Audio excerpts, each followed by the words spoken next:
तो कल अखबारों को पॉजिटिव खबर का अवसर तो मिलेगा अगर उठा ले तो।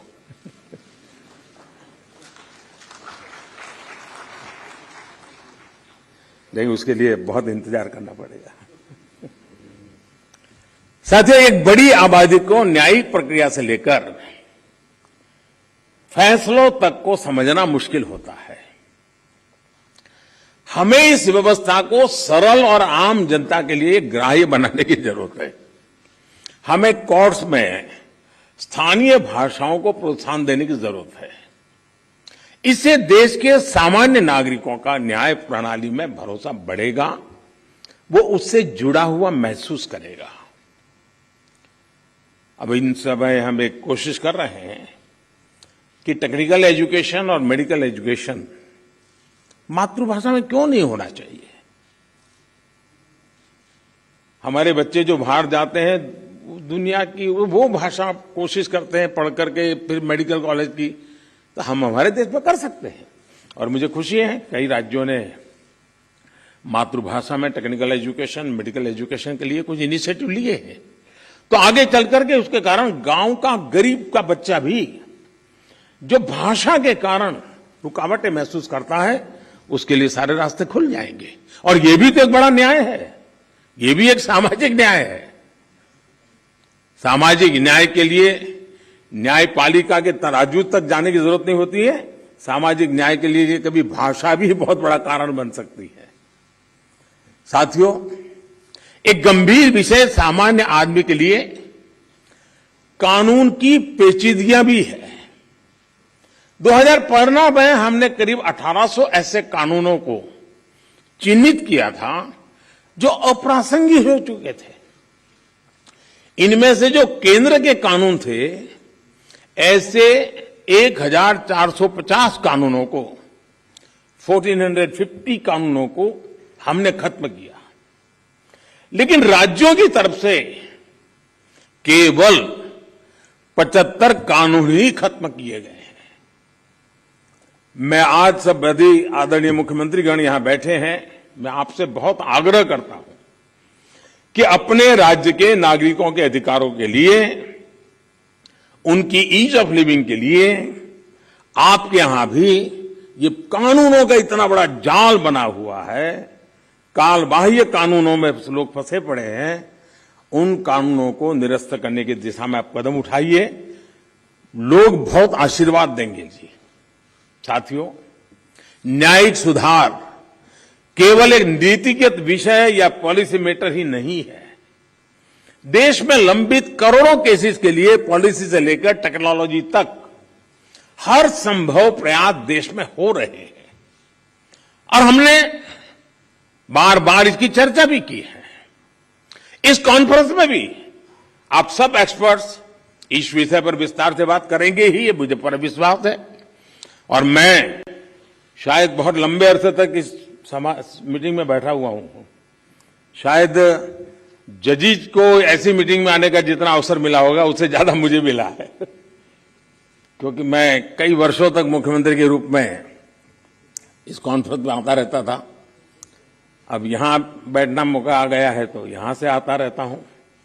तो एक प्रकार से मैं इस महफिल में सीनियर हूं।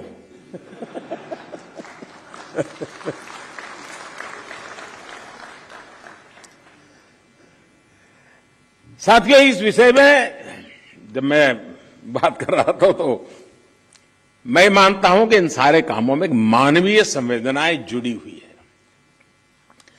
मानवीय संवेदनाओं को भी हमें केंद्र में रखना ही होगा। आज देश में करीब 3.5 लाख प्रिजनर्स ऐसे हैं जो अंडर ट्रायल है और जेल में है। इनमें से अधिकांश लोग गरीब या सामान्य परिवारों से। हर जिले में डिस्ट्रिक्ट जज की अध्यक्षता में एक कमेटी होती है ताकि इन केसेस की समीक्षा हो सके, जहां संभव हो बेल पर उन्हें रिहा किया जा सके। मैं सभी मुख्यमंत्रियों और हाई कोर्ट के जजेस से अपील करूंगा कि मानवीय संवेदनाओं, उन संवेदनाओं और कानून के आधार पर इन मामलों को भी अगर संभव हो तो प्राथमिकता दी जाए। इसी तरह न्यायालयों में और खासकर स्थानीय स्तर पर लंबित मामलों के समाधान के लिए मध्यस्थता, मीडिएशन भी एक महत्वपूर्ण जरिया है। हमारे समाज में तो मध्यस्थता के जरिए विवादों के समाधान की हजारों साल पुरानी परंपरा है। आपसी सहमति और परस्पर भागीदारी ये न्याय की अपनी एक अलग मानवीय अवधारणा है। अगर हम देखें तो हमारे समाज का वो स्वभाव कहीं न कहीं अभी भी बना हुआ है।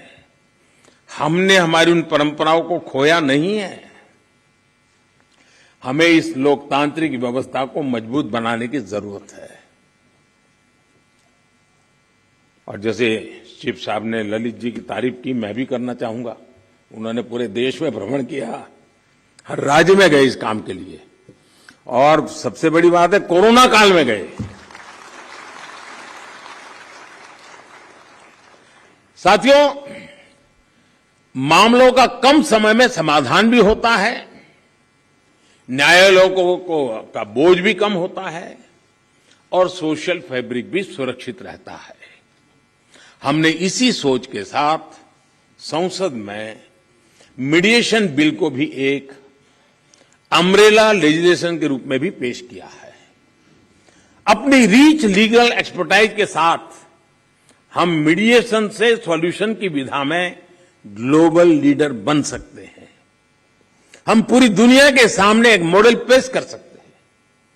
मुझे पूरा भरोसा है कि प्राचीन मानवीय मूल्यों और आधुनिक अप्रोच के साथ इस कॉन्फ्रेंस में ऐसे सभी विषयों पर आप सब विद्वज्जन विस्तार से चर्चा करके, मंथन करके उस अमृत को लाओगे जो शायद आने वाली पीढ़ियों तक काम आएगा। इस कॉन्फ्रेंस में जो नए आइडियाज निकलेंगे, जो नए निष्कर्ष निकलेंगे, वो नए भारत की आकांक्षाओं को पूरा करने का माध्यम बनेंगे। इसी विश्वास के साथ मैं फिर एक बार आप सबके मार्गदर्शन के लिए मैं आपका आभारी हूं, और मैं सरकार की तरफ से ये विश्वास दिलाता हूं कि देश के न्याय व्यवस्था के लिए सरकारों ने जो करना होगा, चाहे राज्य सरकार हो, केंद्र सरकार हो, वो भरसक प्रयास करेगी ताकि हम सब मिलकर के देश के कोटि कोटि नागरिकों की आशा अपेक्षाओं को पूर्ण कर सके। और 2047 में देश जब आजादी के 100 साल मनाए, तब हम न्याय के क्षेत्र में भी और अधिक गौरव के साथ, और अधिक सम्मान के साथ, और अधिक संतोष के साथ आगे बढ़े। यही मेरी बहुत बहुत शुभकामना है। बहुत बहुत धन्यवाद।